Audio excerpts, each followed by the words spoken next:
All right. Hey, what's up?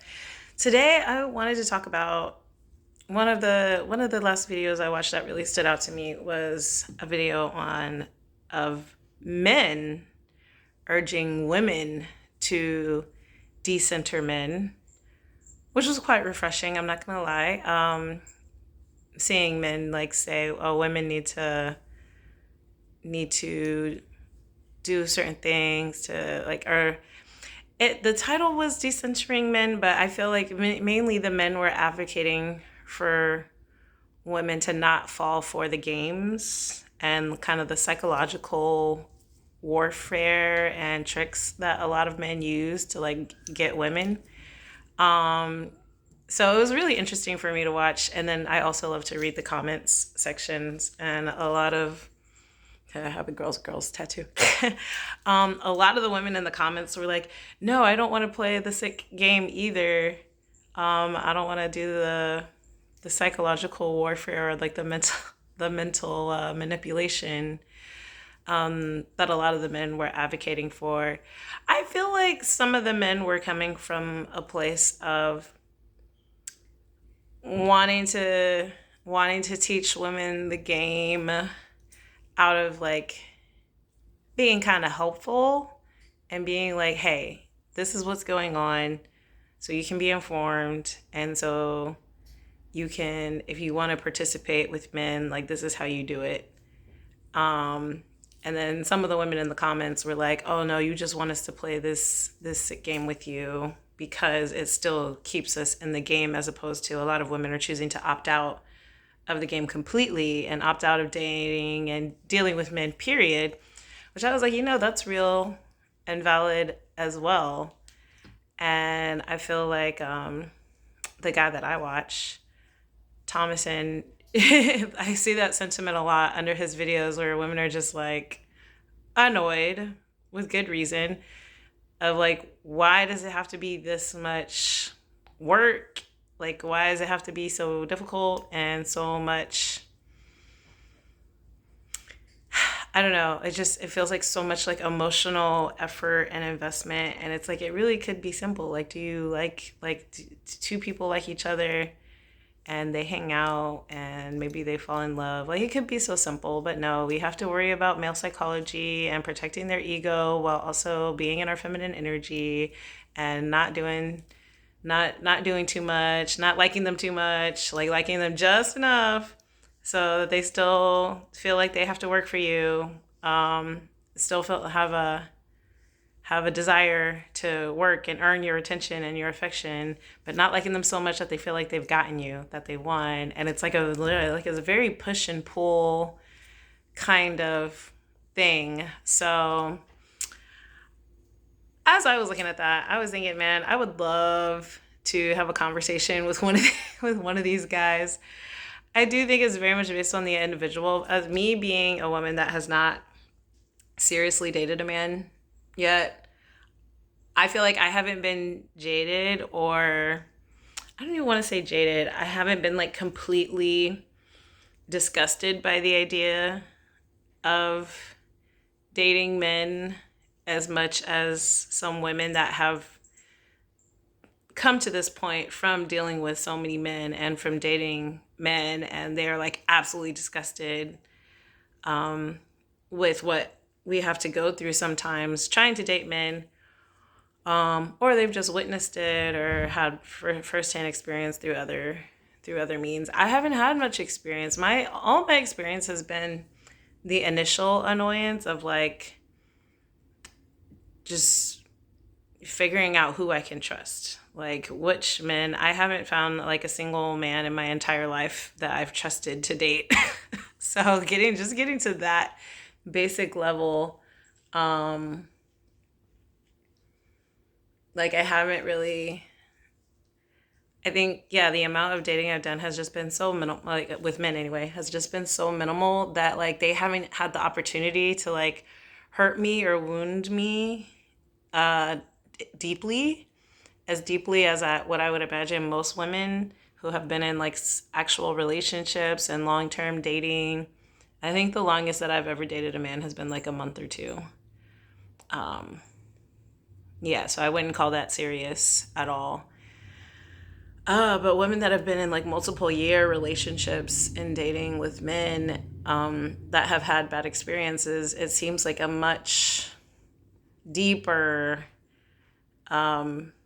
discontent and urge to get away from men and not deal with the psychological aspects that the men were talking about when they're saying like decenter men and don't chase men and don't, you don't have to do all these things to get men.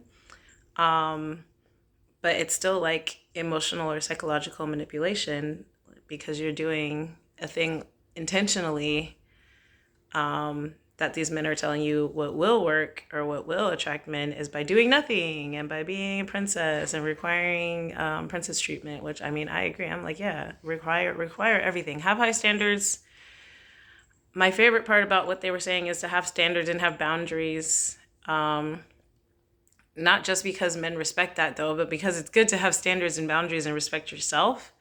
But I appreciated that these men were calling out that it also, like, men do also respect that as well. So I was like, okay, that's progress. That's a happy, good thing to hear that men respect boundaries and standards, even though they act like so many men act like they hate that. Because literally, like the previous video I watched right before that was men complaining about how high women's standards are these days, and how like women need to settle, women need to lower their standards. It's like if it's not one thing or it's another. And then there's the favorite argument, like when a woman has had like a really terrible experience with a man, and they're always like, well, choose better, do better, choose better men. And so us increasing our standards and choosing better, then they get mad at that too. It's always hilarious to me. But yeah, so I feel like I'm in a fun place where I get to come from. I haven't had like an extremely. I feel like I've had medium to small bad experiences with men, due to like the lack of size. So I don't mind. I find it fun in my journey where I'm like online dating again.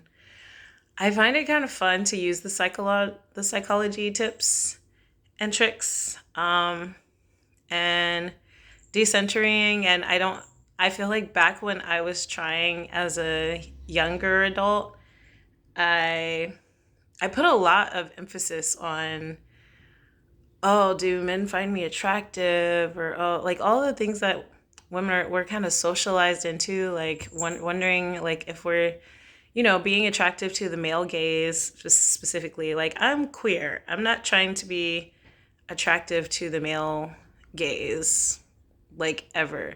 So I didn't even think for the longest time, like once I came out in my queerness, I was like, oh, I don't even know if guys are gonna like me anymore. I just like a boy. I just on the more masculine side. I'm more masculine presenting. And so I was always like, back when I was trying to date before, and then I believed the stupid lies about, oh, men should pursue women too. Like women should also, wait, what did I say? Women should pursue men and should send the first message and should send them notes and stuff. And I think I said it last time, that doesn't work. Don't ever do that. But yeah, coming from that space of like, I didn't realize that conditioning, that was conditioning, that was like so societal conditioning, and going into a space of like, oh, this is what actually was going on. And like, in all honesty, anybody, regardless of gender, most respects people that respect themselves and that have love for themselves and are not doing things out of like a desire to manipulate or yeah, like just being authentic and being yourself. Like the right people that will actually like you for you, you're gonna come across them by being yourself and by just being authentic. So I was like, well, that 100% makes sense, and not trying too hard, not acting like you need them or like you need that validation or you're looking for something external to yourself, but just like being open.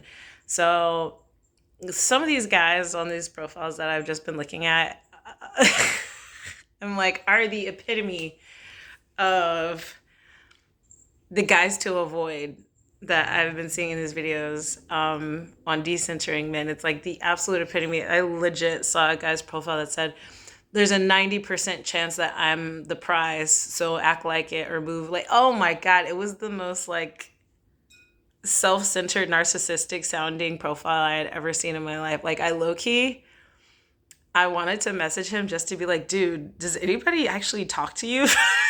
Because what the hell? I'm like, what self-respecting woman is going to see a man's page that says like, I'm 90% sure that I'm the prize. And I've seen men say, if you match with me, I expect you to message me. And I'm like, damn, you're just asking for like, you're just trying to subjugate women out the gate, basically. Um, and I was just like, oh, it gave me the ick. Like it gave me the instantaneous ick. And I was like, I hope there's not women out here that are falling for this like sort of false machismo, hyper masculine, misogynistic, patriarchal centered guys that are like, yeah, I'm the prize and women are here to serve me, basic type mentality. And as much as I advocate for everybody knowing their worth, like part of knowing your worth is not making other people smaller or less than you in order to feel good or feel like you're powerful. So I'm like, that's it's sad and unfortunate to see those type of things, but I feel like that hurts everybody in the long run, and I can't wait to see women as a whole collectively. It's just across the board we have standards that automatically weed out that type of mentality and that type of thinking. Um, yeah, honestly, I should if I can figure it out, I feel like I should just do a little side by side going through these profiles, these dating profiles, and use all the psychology that I've been learning to weed out and sift through men online. But yeah, so that's a quick verbal description of the things that I've been seeing and weeding through. The other thing that I weed out, um, and my new mindset of decentering men and not really, I don't care about their opinions or what they think about me. Like if they're matching me, of course they like me in some kind of way, or they think I'm attractive or whatever. So I'm not nearly as worried about trying to present myself a certain way. I just talk to them how I like do not care about coming across as like super sweet and super nice. I hate small talk. A lot of them, I'll tell them up front, I don't like small talk. Like, what is it? What is like your favorite topic? What is like your most interesting topics that you like to talk about? Or gives them some kind of way. I also make sure to lead with that in my profile. Like, I'm here for good conversation and building friendships. And I believe in a friendship foundation before anything else can happen. So I weed out any guys. My weeding out process has become immaculate, is what I feel like I've gained the most during this study of men and men's psychology. I feel like I weed out every man that doesn't have a bio written, that only has pictures, to the left. I don't match with anybody anymore that doesn't have a bio because you know what? Lack of effort. They're already demonstrating a low effort.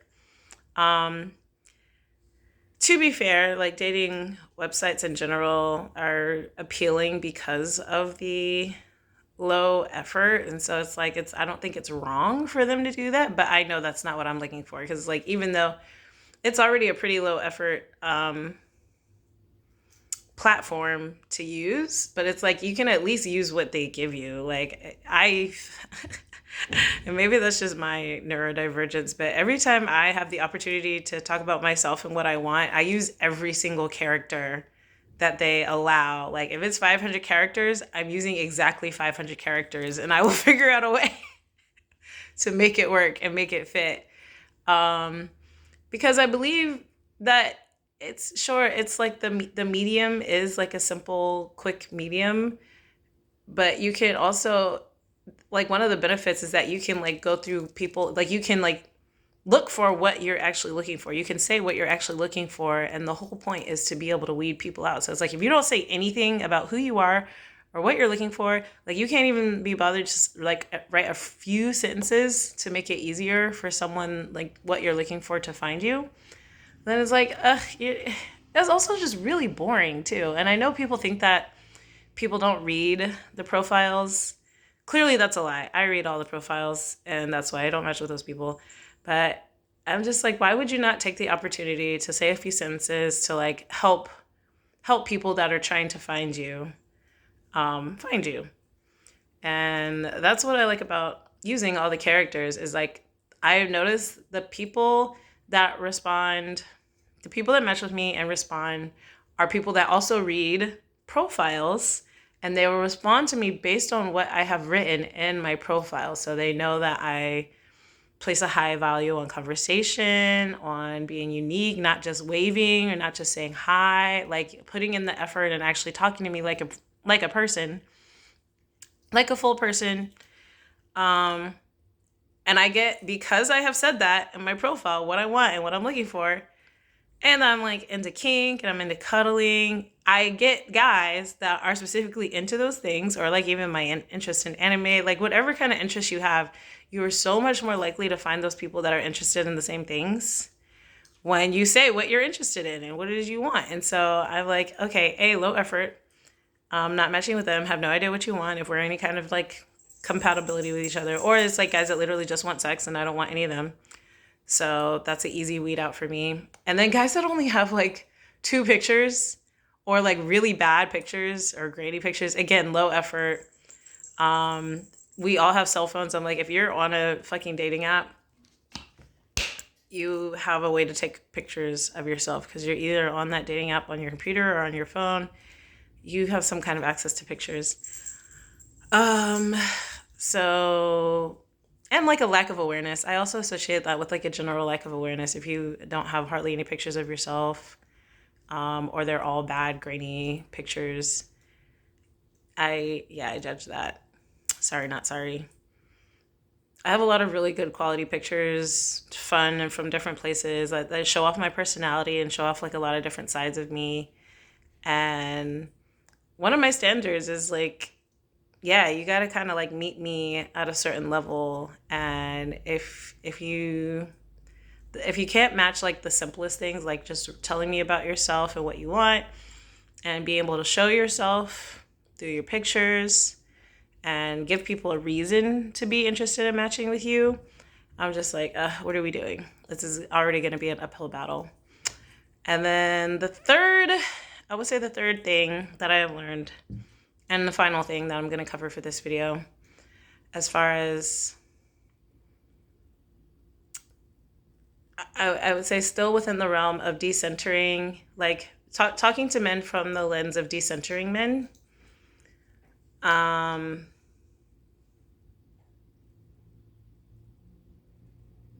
Yeah, don't be afraid to, I think the last one would definitely be just don't be afraid to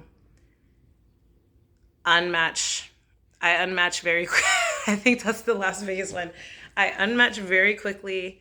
If it doesn't feel like we're a match, if it doesn't feel like we're vibing, if it doesn't feel like we're connecting, and like the first few, because you honestly can tell pretty quick. All the guys that I've enjoyed or that I've liked so far, that I've liked talking to, it was within the first few messages. Like they started out strong and like maintained a certain level of interest.